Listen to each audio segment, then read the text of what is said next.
Hey guys, welcome to my YouTube channel. আজ video দেখবো আমরা কিভাবে ফোনপে থেকে আমরা কিভাবে ব্যাংক অ্যাকাউন্ট অ্যাড করতে পারি, ডিলিট করতে পারি বা ফোনপে সম্পর্কে সব ধরনের তথ্য আজকে আমাদের ভিডিওতে। তো চলুন দেখিয়ে দিই কীভাবে ফোনপেটা ডাউনলোড করতে হয় গুগল পে থেকে, এবং তারপর ডাউনলোড করার পরে কীভাবে সাইন আপ করতে হয়, কীভাবে সাইন আপের পরে কীভাবে লগ ইন করে ওপেন করে ব্যাংক অ্যাকাউন্ট অ্যাড করতে হয়, কীভাবে ট্রানজ্যাকশন হয়, পুরো ডিটেলস আমরা আজকে ভিডিওতে দেখাবো। তো পুরো ভিডিওটা স্কিপ না করে পুরো ভিডিওটা আপনারা দেখবেন।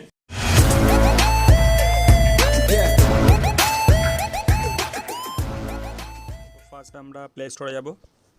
প্লে স্টোর ওপেন করার পর এখানে সার্চ করব ফোনপে সার্চ করার পরে এটাকে ইনস্টল করব।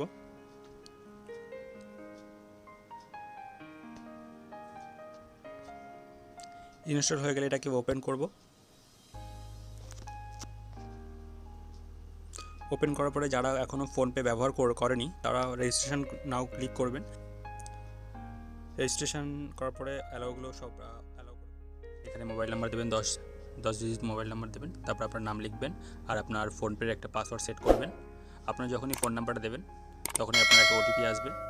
ওটিপিটা অটোমেটিক নিয়ে নেবে আর আপনার পাসওয়ার্ডটা সেট করে নেবেন। নেক্সট আমি দেখিয়ে দিচ্ছি কন্টিনিউ করে। আমার অলরেডি সাইন আপ করা রয়েছে, সেই জন্য আমি সাইন ইন করে ঢুকছি। এখানে যে পাসওয়ার্ডটা এখানে সেট করবেন সেটা হচ্ছে আপনার শুধুমাত্র ফোনপে লগ ইনের জন্য। আপনি যখন ফোনপে লগ ইন করবেন তখন এই পাসওয়ার্ডটা সেট করে নেবেন আগে থেকেই রেজিস্ট্রেশনের সময়।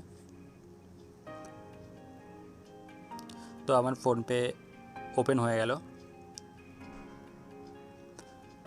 এবার দেখিয়ে দিচ্ছি কীভাবে ব্যাঙ্ক অ্যাকাউন্টগুলো অ্যাড করতে হয়। আমরা দেখবো এখানে টু সেলফ। এই টু সেলফ মানে আপনার নিজের যে অ্যাকাউন্টগুলো রয়েছে সেই নিজের অ্যাকাউন্টগুলো এখানে সেভ করতে পারবেন। তো আমি একটা দিই, আমার অলরেডি দুটো অ্যাকাউন্ট সেভ করা রয়েছে। আমি আরেকটা নতুন অ্যাকাউন্ট সেভ করে আপনাদের দেখিয়ে দিচ্ছি।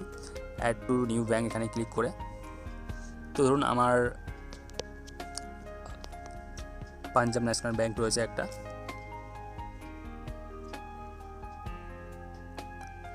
তো ব্যাঙ্কটা আমার অলরেডি আগের থেকেই সেভ করা ছিল, সেই জন্য এটাকে অ্যাড হয়ে গেছে।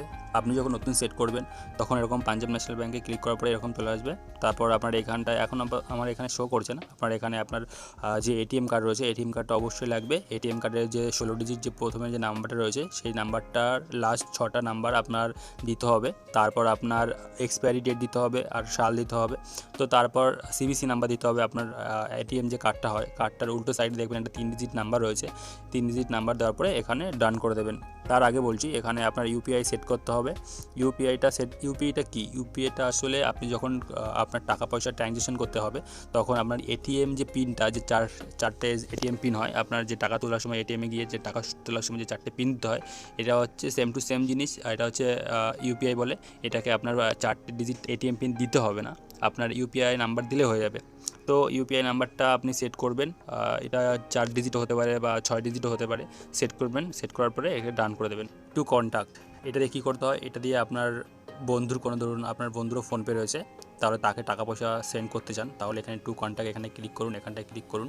ক্লিক করার পরে দেখবেন আপনার ফোনপে কোন কোন ফ্রেন্ডের ফোনপে রয়েছে। তাদের টাকা সেন্ড করতে হলে আপনার, ধরুন আমি এই কৌশিককে টাকা সেন্ড করব, কৌশিককে ক্লিক করলাম। ক্লিক করার পরে এখানে অ্যামাউন্ট লিখতে হবে। অ্যামাউন্ট লেখার পর এটা সেন্ড করতে হবে। সেন্ড করার পরে এখানে আপনার ইউপিআই নাম্বার দিয়ে দেবেন। নাম্বার দিয়ে রাইট চিহ্ন ক্লিক করবেন। রাইট চিহ্ন ক্লিক করলে এটা ট্রানজ্যাকশনটা হয়ে যাবে। তো আমি এখন করছি না, এটা ট্রানজ্যাকশন করছি না, আপনাদের জাস্ট বোঝানোর জন্য এটাকে করলাম। তো নেক্সট আমি দেখছি এখানে লেখা রয়েছে টু অ্যাকাউন্ট, মানে এখানে যে আপনার যে অ্যাকাউন্টগুলো রয়েছে, যে অ্যাকাউন্টগুলো আপনি সেভ করে রাখতে পারেন টাকা ট্রানজ্যাকশনের জন্য। আপনার ধরুন কোনো একটা বন্ধুর ফোনপেও ইউজ করে না, শুধুমাত্র একটা ব্যাঙ্ক অ্যাকাউন্ট রয়েছে, তাকে টাকা পয়সা সেন্ড করতে চান, তাহলে আপনার এখানে অ্যাড ব্যাঙ্ক অ্যাকাউন্ট এখানে ক্লিক করবেন। ক্লিক করে আপনার বন্ধুর আইএফএসসি নাম্বার লিখবেন। তারপর নেক্সট এখানে অ্যাকাউন্ট নাম্বার লিখবেন। তারপর কনফার্ম অ্যাকাউন্ট নাম্বার লিখবেন। আপনার বন্ধুর নাম লিখবেন। নেক্সট আপনার বন্ধুর ফোন নাম্বার। আর যদি এখানে নিকনেম লিখতে চান তো লিখবেন, আপনার বন্ধুর ডাক নাম্বার না লিখতে চাইলে লিখবেন না। তো এখানে কনফার্ম করলে আপনার বন্ধুকে টাকা সেভ হয়ে যাবে এখানে, তারপর আপনার বন্ধুকে টাকা পাঠাতে পারবেন। তারপরে এবার নেক্সট দেখছি এখানে ব্যাঙ্ক ব্যালেন্স।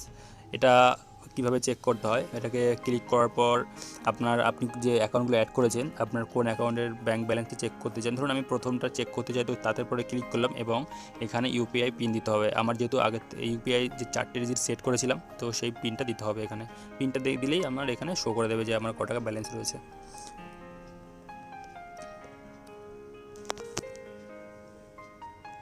তো আমার ব্যালেন্সটা দেখিয়ে দিল এই অ্যাকাউন্টে কত টাকা ব্যালেন্স রয়েছে। নেক্সট চলে যাচ্ছি স্প্লিট বিল। স্প্লিট বিলটা হচ্ছে আপনার কোনো একটা কাউকে বিল করতে দিতে চান, তো তাকে আপনি এখান থেকে বিল পেমেন্ট করতে পারেন। নেক্সট রিকোয়েস্ট, আপনি ধরুন আপনার বন্ধুর কাছে টাকা চাইছেন যে আমার এত টাকা লাগবে, আপনি বলতে পারছেন না, তো আপনি রিকোয়েস্ট পাঠাতে পারেন ফোনপে থেকে। ধরুন আমি ফার্স্ট থেকে আশিক মাস্টারকে রিকোয়েস্ট পাঠাচ্ছি যে আমার এত টাকা দিতে হবে, তো রিকোয়েস্ট করলাম। এবার সে যদি চায় তো সে দিতে পারে। আমার রিকোয়েস্ট সাকসেসফুল হয়ে গেছে।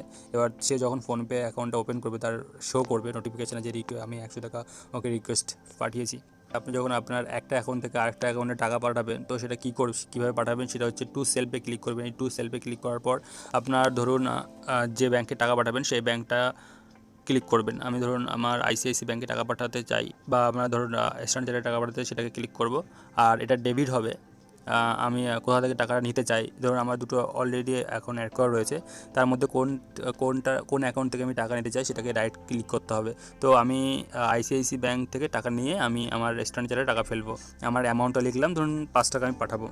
এবার সেন্ড করব। সেন্ড করার পরে আমার এখানে 4 ডিজিট ইউপিআই নাম্বার দিলেই, এটাকে রাইট ক্লিক করলেই এটাকে সেন্ড হয়ে যাবে। আমি এখনও সেন্ড করছি না, আপনাদের জাস্ট বোঝানোর জন্য এটাকে বলছি। আমি ফোন রিচার্জ করতে পারি, ডিটিএইচ রিচার্জ করতে পারি, ইলেকট্রিক বিল দিতে পারি, পোস্টপেড বিল দিতে পারি।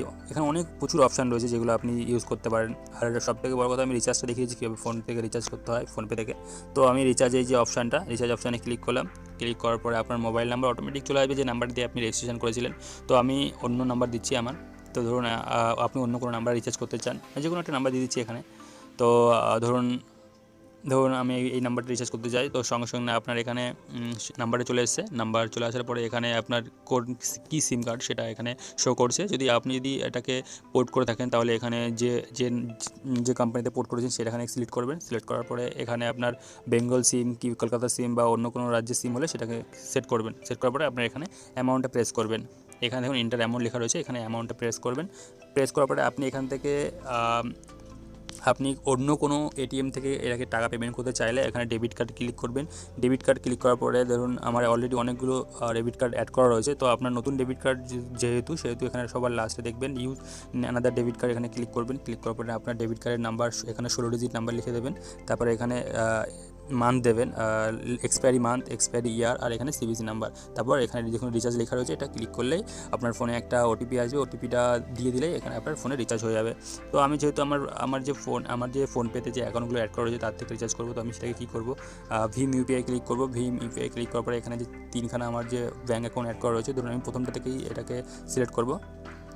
এখানে অ্যামাউন্টটা দিচ্ছি ধরুন 100 টাকা। তারপরে এখানে প্রথমটা থেকে আমি এটাকে রিচার্জ করবো। তো কী করবো, এখানে সার্কিটটা দিতে হবে। আমার ধরুন বেঙ্গল সিম আছে এটা,